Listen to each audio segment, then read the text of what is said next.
नमस्कार दोस्तों, निकवी क्लासेज में आपका एक बार फिर से स्वागत है। दोस्तों, हमारी क्लासेज चल रही थी राजस्थान के कल्चर की और राजस्थान के कल्चर में भी हम विभिन्न प्रकार के टॉपिकों के बारे में चर्चा कर लिए। आज एक नया टॉपिक था हमारा जो चल रहा था राजस्थान के प्रमुख संत और संतों के बारे में। हमने कई संतों के बारे में हमने सही विस्तारपूर्वक चर्चाएं कर ली है।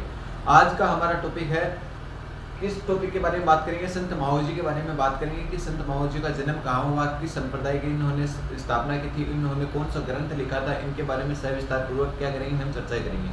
आपने मैंने कहा था पिछली क्लास में कि आप हम जो पढ़ा रहे हैं उसका एनालिसिस करके देख सकते हैं कि कितने क्वेश्चन आते हैं। शायद ही कोई ऐसा क्वेश्चन होगा जो हमारी क्लासों से बाहर आता होगा। ये तो सभी के कितनी बड़ी क्लासें करा दें, चाहे जीके एक महान समुद्र की तरह होता है, तो क्वेश्चन कहीं से भी उठ सकते हैं, परंतु हम ये दायरा लेकर रखते हैं कि 90% चांस क्या रहेंगे, हमारी क्लासों से क्वेश्चन आने के रहेंगे। ठीक है, तो दोस्तों आज का हम टॉपिक स्टार्ट करते हैं। टॉपिक का नाम है संत माओजी।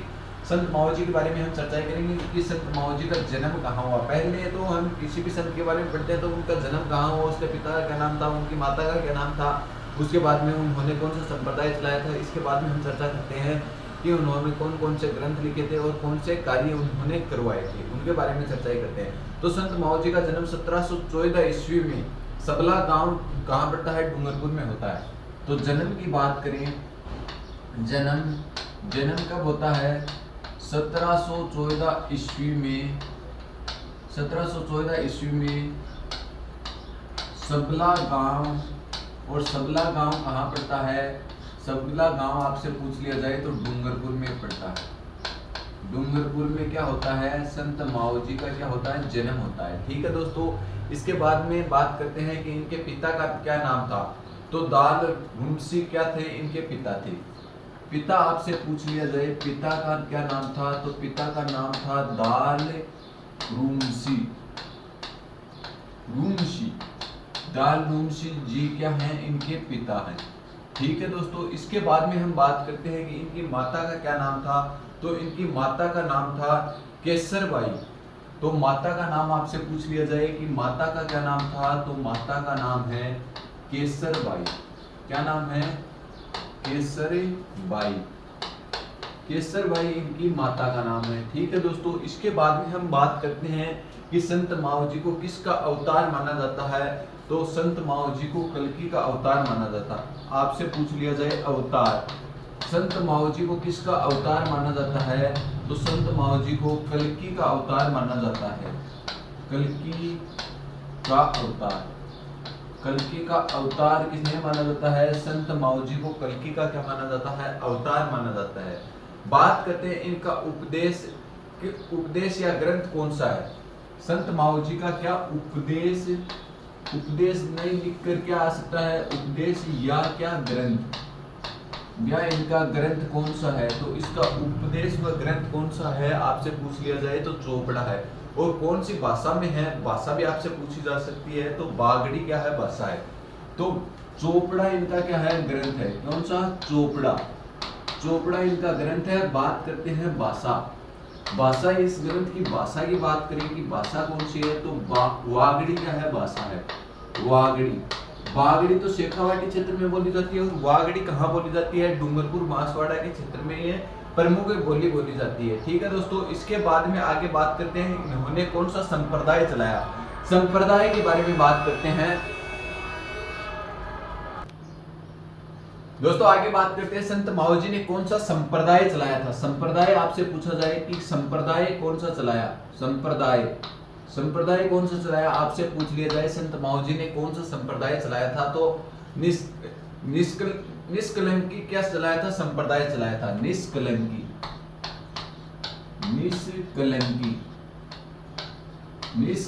क्या चलाया था, संप्रदाय चलाया था। निष्कलंकी संप्रदाय ये किसने चलाया था, निष्कलंकी संप्रदाय। तो निष्कलंकी संप्रदाय संत माओजी ने चलाया था। ठीक है दोस्तों, आगे बात करें संत माओजी ने क्या किया था, एक आंदोलन चलाया था। तो लिखो दोस्तों, संत माओजी ने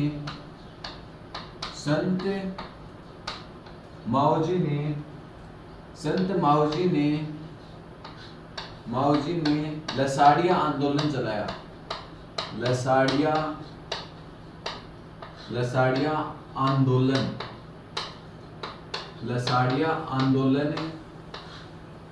चलाया।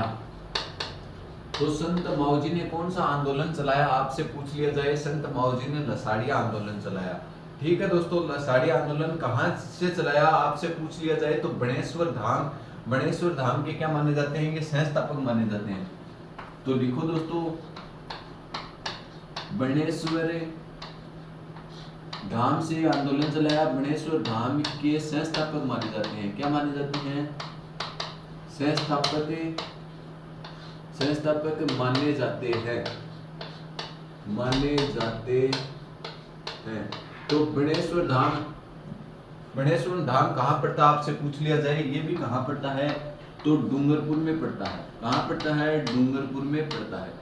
बणेश्वर धाम कहाँ पड़ता आपसे पूछ लिया जाए तो डूंगरपुर में पड़ता है। आगे बात करते हैं, वागड़ का धनी भी किसे कहा जाता है, तो वागड़ का धनी भी किसे कहा जाता है आपसे पूछ लिया जाए, इन्हें क्या कहा जाता है, तो इन्हें वागड़ का धनी भी कहा जाता है। वागड़ का धनी, वागड़ का धनी भी कहा जाता है।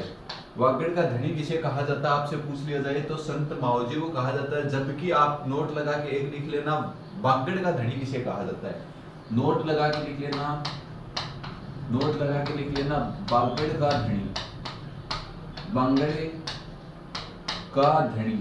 वागड़ का धनी किसे कहा जाता है, तो नरहड़ पीर को, नरहड़, नरहड़ पीर को, नरहड़ पीर को क्या कहा जाता है, वागड़ का धनी कहा जाता है, वागड़ का धनी। ठीक है दोस्तों, तो नरहड़ पीर को क्या कहा जाता है, वागड़ का धनी। जबकि वागड़ का धनी किसे कहा जाता है, संत माऊजी को कहा जाता है। ठीक है, तो दोस्तों ये आया क्या कुछ समझ में, संत माऊजी के बारे में हमने जो पढ़ा है वो आपको समझ में आया है क्या। तो दोस्तों इसमें क्या क्या पूछा जाता है वो मैं आपको एक बार इसका रिविजन करवाता हूँ, उसके साथ बताता हूँ कि इसमें क्या क्या आपसे पूछा जाता है। तो इनका एक तो जन्म पूछा जाता है, कब होता है, 1714 से ईस्वी में। सबला गांव, सबला गांव कहाँ पड़ता है, डूंगरपुर में पड़ता है। ठीक है दोस्तों, इसके बाद में पिता और माता का नाम याद रहे तो रहे, ना रहे तो भी कोई दिक्कत वाली बात नहीं है, क्योंकि ये कभी पूछा हुआ नहीं है क्वेश्चन।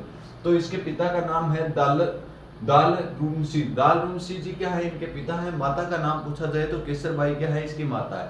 एक तो ये क्वेश्चन में किसका अवतार माना जाता है, मोस्ट लगा लेना, इन्हें कल्कि का क्या माना जाता है, अवतार माना जाता है। ठीक है दोस्तों, और ये ग्रंथ, ग्रंथ बहुत बार पूछा हुआ है। संत माऊजी के ग्रंथ का क्या नाम है, संत माऊजी के ग्रंथ का नाम है चोपड़ा। और चोपड़ा किस भाषा में लिखा हुआ है, तो आपको पता है दक्षिणी राजस्थान में कौन सी भाषा बोली जाती है, वागड़ी जो भाषा है वो बोली जाती है। ठीक है दोस्तों, बात करते हैं इन्होंने कौन सा संप्रदाय चलाया, ये मोस्ट है।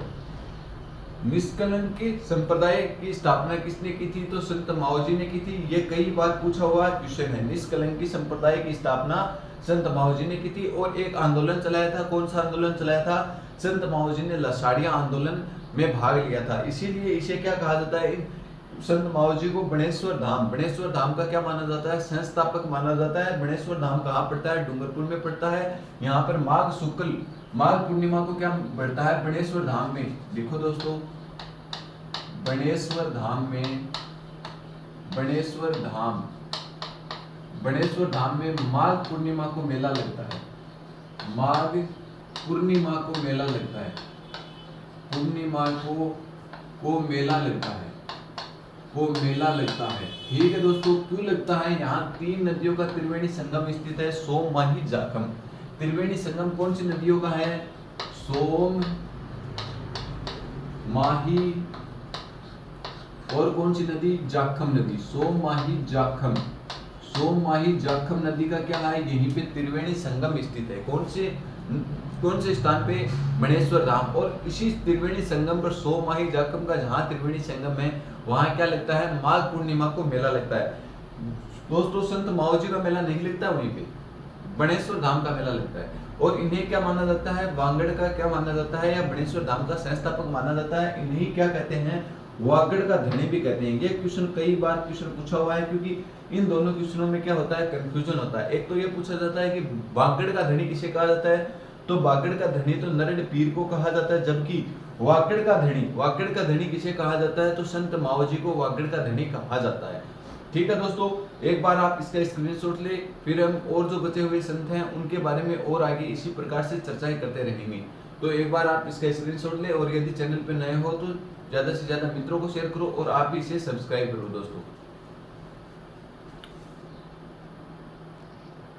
दोस्तों आगे बात करते हैं संतदास जी के बारे में। संतदास जी ने कौन सा संप्रदाय चलाया था, इनके बारे में डायरेक्ट क्वेश्चन पूछा जाता है कि इन्होंने कौन सा संप्रदाय चलाया था और इनकी प्रधान पीठ कहाँ स्थित है।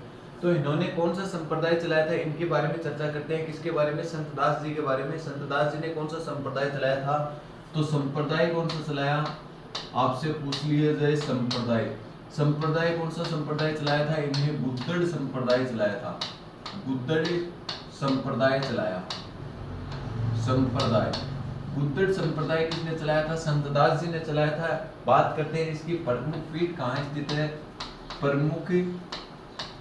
प्रमुख पीठ, ये दो ही क्वेश्चन इसमें कई बार पूछे हुए हैं कि इसकी प्रमुख पीठ कहाँ स्थित है और इन्होंने कौन सा संप्रदाय चलाया था।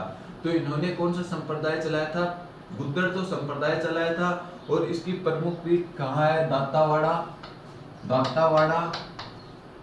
और दातावाड़ा कहाँ पड़ता है? पूछ लिया जाए तो भीलवाड़ा में पड़ता है।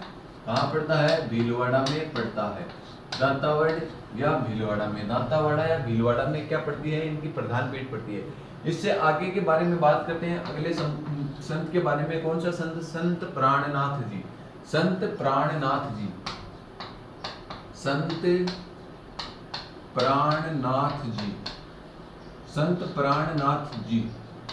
प्राणनाथ जी के बारे में बात करते हैं। संत प्राणनाथ जी, इसके बारे में बात करते हैं कि इन्होंने कौन सा संप्रदाय चलाया था, इनके गुरु का नाम क्या था। तो पहले तो लिखो इनके गुरु का नाम।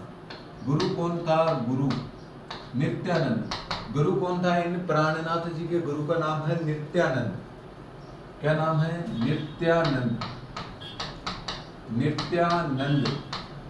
नित्यानंद तो क्या है? इनके गुरु हैं। ठीक है दोस्तों, इसके बाद में आगे बात करते हैं कि इन्होंने कौन सा संप्रदाय चलाया। तो इन्होंने प्रणामी संप्रदाय चलाया। संप्रदाय की बात करते हैं कि इन्होंने कौन सा संप्रदाय चलाया। तो प्रणामी संप्रदाय चलाया। प्रणामी संप्रदाय चलाया। तो प्रणामी संप्रदाय इन्होंने चलाया। तो प्रणामी संप्रदाय संत प्राणनाथ जी ने चलाया था। इनकी प्रधान पीठ या प्रमुख पीठ कहाँ स्थित है? तो इसकी प्रमुख पीठ पन्ना मध्य प्रदेश में स्थित है। इसकी पूछ ली जाए प्रमुख पीठ कहाँ स्थित है।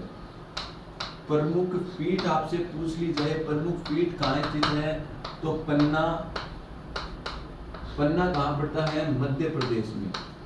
पन्ना मध्य प्रदेश में क्या है? इनकी प्रधान पीठ स्थित है या प्रमुख पीठ स्थित है। इसके बाद में बात करते हैं इनकी राजस्थान में पीठ कहाँ स्थित है। तो राजस्थान में इनकी प्रमुख पीठ, राजस्थान में प्रमुख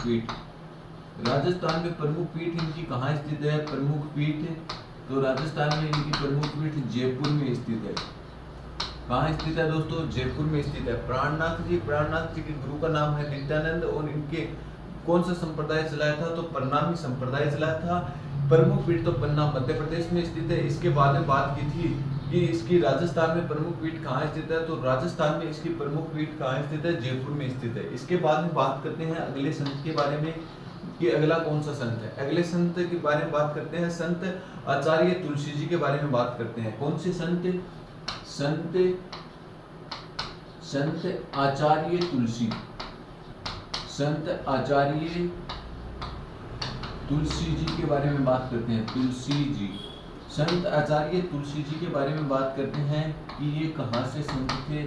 संत आचार्य तुलसी जी का जन्म आपसे पूछ लिया जाए तो जन्म 1914 ईस्वी में लाडूना नागौर में होता है। इनका जन्म पूछा जाता है कई बार। जन्म संत आचार्य तुलसी जी का जन्म 1914 ईस्वी में 1914 ईस्वी में लाडूना, और ये लाडूना कहाँ पड़ता है? नागौर में पड़ता है। लाडूना नागौर में क्या होता है? संत आचार्य तुलसी जी का क्या होता है? जन्म होता है। ठीक है दोस्तों, आगे बात करते हैं वैचारिक क्रांति क्या थे, इसके विचारों की क्रांति क्या थी। इन्होंने कौन से सिद्धांत आपसे पूछ लिए जाए, इनके सिद्धांत पूछे जाते हैं। वैचारिक सिद्धांत कौन से दिए थे? सिद्धांत कौन से दिए इन्होंने? सिद्धांत दिए अणुवर्त। अणुवर्त ये कई बार पूछा जाता है। अणुवर्त सिद्धांत किसने दिया था? अणुवर्त सिद्धांत, अणुवर्त सिद्धांत, या इनके ग्रंथ का नाम भी आप मान सकते हो। तो संत आचार्य तुलसी जी ने कौन सा सिद्धांत दिया था? तो संत आचार्य तुलसी जी ने अणुवर्त का सिद्धांत संत आचार्य तुलसी जी ने दिया था। ठीक है दोस्तों, तो ये थे आपके सामने कौन से संत? संत आचार्य तुलसी जी। इसके बाद में हम अगले संत के बारे में बात करते हैं, निम्बारक संप्रदाय। निम्बारक संप्रदाय की स्थापना किसने की थी? इसके संस्थापक कौन थे और इसकी प्रधान पीठ कहाँ स्थित है? ये कई बार क्वेश्चन पूछा जाता है। तो ये संत के बारे में चर्चा करते हैं। कौन सा संप्रदाय? निम्बारक संप्रदाय। निम्बारक संप्रदाय, निम्बारक संप्रदाय। पहले बात से तो हम चर्चा करते हैं कि निम्बारक संप्रदाय की प्रधान पीठ कहाँ स्थित है और इसके संस्थापक किसे माने जाते हैं? आचार्य परशुराम जी तो क्या है? इसके संस्थापक है। और इसकी प्रमुख पीठ कहाँ पर है? सलेमाबाद अजमेर में इसकी प्रमुख पीठ है। तो निम्बारक संप्रदाय के संस्थापक आपसे पूछ लिया जाए, संस्थापक आपसे पूछ लिया जाए निम्बारक संप्रदाय के, तो आचार्य परशुराम जी क्या है? इसके संस्थापक हैं। तो संस्थापक आचार्य परशुराम जी, आचार्य परशुराम जी, परशुराम जी क्या है? इनके संस्थापक माने जाते हैं। संस्थापक आपसे पूछ लिए जाए, आचार्य परशुराम जी क्या है? इनके संस्थापक है। ठीक है दोस्तों, कौन से संप्रदाय के? निम्बारक संप्रदाय के। अब बात करते हैं कि इन्होंने कौन से ये संप्रदाय की प्रमुख पीठ कहाँ स्थित है? तो सलेमाबाद कहाँ पड़ता है? अजमेर में पड़ता है। तो प्रधान पीठ आपसे इनकी पूछ ली जाए कि इनकी प्रधान पीठ कहाँ स्थित है? प्रधान पीठ कहाँ स्थित है? तो सलेमाबाद कहाँ पड़ता है? सलेमाबाद पड़ता है अजमेर में। यहाँ क्या है? इनकी प्रमुख पीठ स्थित है। सलेमाबाद अजमेर में क्या है? इनकी प्रधान पीठ स्थित है। इसकी दूसरी पीठ की बात करें तो दूसरी पीठ है उदयपुर में। नीचे लिख रहा हूँ दोस्तों, इसकी दूसरी पीठ कहाँ स्थित है? तो दूसरी पीठ है उदयपुर में स्थित है। और किस नाम से जाना जाता है दूसरी पीठ को? और अन्य पीठें भी आपसे बात करने जाए, जैसे सनवादी संप्रदाय या राधा वल्लभ संप्रदाय। अन्य इस पीठ को जो उदयपुर में, इसे किस पीठ के नाम से जाना जाता है? राधा वल्लभ पीठ के नाम से जाना जाता है। राधा वल्लभ पीठ के नाम से भी जाना जाता है। तो ये था आपका कौन सा संप्रदाय? निम्बारक संप्रदाय की दो प्रमुख पीठें हैं। एक तो प्रमुख पीठ कहाँ स्थित है? सलेमाबाद अजमेर में। और दूसरी पीठ कहाँ स्थित है? तो उदयपुर में। इसे किस पीठ के नाम से जाना जाता है? राधा वल्लभ पीठ के नाम से जाना जाता है। तो दोस्तों, अभी तक हमने किसके बारे में चर्चा की है, उस स्लाइड के बारे में हम एक बार फिर से देखते हैं, क्योंकि इसमें 3-4 संप्रदाय के बारे में मैंने एक साथ आपको बताया है। तो बात करते हैं कौन कौन से संप्रदाय हमने पढ़े हैं। पहले हमने पढ़ा है संत दास जी ने कौन सा संप्रदाय चलाया था? इसके बारे में बहुत बार क्वेश्चन पूछा हुआ है। तो संत दास जी ने गुद्दड़ जो संप्रदाय है उनकी स्थापना की थी। ये ग्राम सेवक में आया हुआ क्वेश्चन है कि संत दास जी ने कौन से संप्रदाय की स्थापना की थी। और ये जो है ये पशु परिचय में जो पीछे इंटरव्यू हुआ था उसमें पूछा गया क्वेश्चन है कि संत दास जी ने जो गुद्दड़ संप्रदाय की स्थापना की थी तो उसकी प्रमुख पीठ कहाँ स्थित है? तो दंतावाड़ा कहाँ पड़ता है? भीलवाड़ा के अंतर्गत पड़ता है। ठीक है दोस्तों, इसके बाद में बात करते हैं संत प्राणनाथ जी के गुरु का नाम है नित्यानंद। ये आया था फर्स्ट ग्रेड में। उनके गुरु का नाम क्या है? नित्यानंद है। इसके बाद में बात करते हैं संप्रदाय कौन सा चलाया था? प्रणामी संप्रदाय चलाया था। बात करते हैं इसकी प्रधान पीठ कहाँ स्थित है, इसकी प्रमुख पीठ कहाँ स्थित है। तो प्रमुख पीठ पन्ना मध्य प्रदेश में। ये सीईटी ग्रेजुएशन में आया था पिछली बार। और ये जो इसके बारे में बात करते हैं कि राजस्थान में इसकी प्रमुख पीठ कहाँ स्थित है, ये 12वीं के जो सीईटी लगती है उसके अंतर्गत आया था कि इसे जो प्रणामी जो संप्रदाय है या प्राणनाथ जी ने जो चलाया था उस संप्रदाय की राजस्थान में प्रमुख पीठ कहाँ स्थित है। तो राजस्थान में इसकी प्रमुख पीठ है जयपुर में। ठीक है दोस्तों, बात करते हैं संत आचार्य तुलसी जी। संत आचार्य तुलसी जी का जन्म कहाँ हुआ? तो ये तो आया था 12वीं की सीईटी में। जन्म कहाँ हुआ? लाडूना में। और यदि ये जो है अणुवर्त का सिद्धांत, इन्होंने कौन सा सिद्धांत दिया था, ये भी 12वीं की सीईटी में पूछा गया था। क्योंकि पेपर क्या हुए थे 12वीं की सीईटी के अलग अलग शिफ्टों में, 3 शिफ्टों में पेपर हुए थे, मतलब 3 दिन पेपर चले थे, 6 पेपर हुए थे। और उसमें एक में तो ये इनका जन्म पूछा गया था, और दूसरी एक और शिफ्ट में क्या पूछा गया था, ये आचार्य तुलसी जी ने कौन सा सिद्धांत दिया था। तो उन्होंने कौन सा सिद्धांत दिया था, अणुवर्त का जो सिद्धांत है वो आचार्य तुलसी जी ने दिया था। इसके बाद में हमने बात की थी कि निम्बारक संप्रदाय, निम्बारक संप्रदाय की प्रमुख प्रधान पीठ, कई बार क्वेश्चन पूछा हुआ है और ये आया था ग्रेजुएशन की सीईटी में कि निम्बारक संप्रदाय की प्रधान पीठ कहाँ स्थित है, तो सलेमाबाद है। सलेमाबाद कहाँ पड़ता है, अजमेर में पड़ता है। निम्बारक संप्रदाय के संस्थापक किसे माने जाते हैं, तो निम्बारक संप्रदाय के संस्थापक आचार्य परशुराम जी को क्या माना जाता है, निम्बारक संप्रदाय का संस्थापक माना जाता है। ठीक है दोस्तों, प्रधान पीठ मैंने बता दी सलेमाबाद, सलेमाबाद कहाँ पड़ता है, अजमेर में पड़ता है, ये तो प्रथम पीठ हो गई। बात करते हैं राजस्थान में इसकी दूसरी पीठ कहाँ स्थित है, दूसरी पीठ है उदयपुर में, और उसे किस नाम से जाना जाता है, राधा वल्लभ पीठ के नाम से जाना जाता है। तो राधा वल्लभ पीठ के नाम से किस पीठ को जाना जाता है, निम्बारक संप्रदाय की पीठ की, जो क्या है दूसरी प्रधान पीठ स्थित है। तो दोस्तों आज की कक्षा में हमारा इतना ही, जो बचा हुआ टॉपिक और है जो संतों का, वो अगली कक्षा में सुचारू रूप से जारी रहेगा। यदि आप चैनल पे नए हो तो ज़्यादा से ज़्यादा मित्रों को शेयर कीजिए और आप भी चैनल को सब्सक्राइब कर लें, ताकि आगामी आने वाली भर्तियों के नोटिफिकेशन व इन कक्षाओं के नोटिफिकेशन आप तक जल्द से जल्द पहुँच सके। और दोस्तों यदि क्लास आपको पसंद आ रही है तो इसे लाइक भी किया करो। दोस्तों यदि आप चैनल पे नए हो और या पुराने हो, आप हमें कमेंट जरूर किया करो, क्योंकि आपका कमेंट ही हमारे लिए एक मोटिवेशन कोड का काम करता है। जितने आप बेहतर तरीके से कमेंट करोगे, हम दोगुनी एनर्जी के साथ अगली कक्षा में आपको सामने लेकर आएंगे। और दोस्तों कहीं पर भी आपके कोई टॉपिक में यदि दिक्कत है तो आप हमें कमेंट करके बता सकते हो, और यदि कोई टॉपिक आपको पहले पढ़ाना है तो वो भी हमें कमेंट करके आप बता सकते हो। जो आपको टॉपिक हार्ड लगता है वो उसकी शुरुआत आपसे पहले कर दी जाएगी। और दोस्तों विभिन्न प्रकार के टॉपिक हमने कल्चर में कर लिए हैं। यदि नए हो तो आप पीछे की प्ले लिस्टों में जाकर ये टॉपिक देख सकते हो, आपके लिए निःशुल्क व फ्री उपलब्ध है। ठीक है, तो दोस्तों आज की कक्षा में इतना ही। बचे हुए टॉपिकों के बारे में आगे इसी रूप से सह विस्तार पूर्वक हम चर्चाएं करते रहेंगे। दोस्तों आज की कक्षा में इतना ही, धन्यवाद।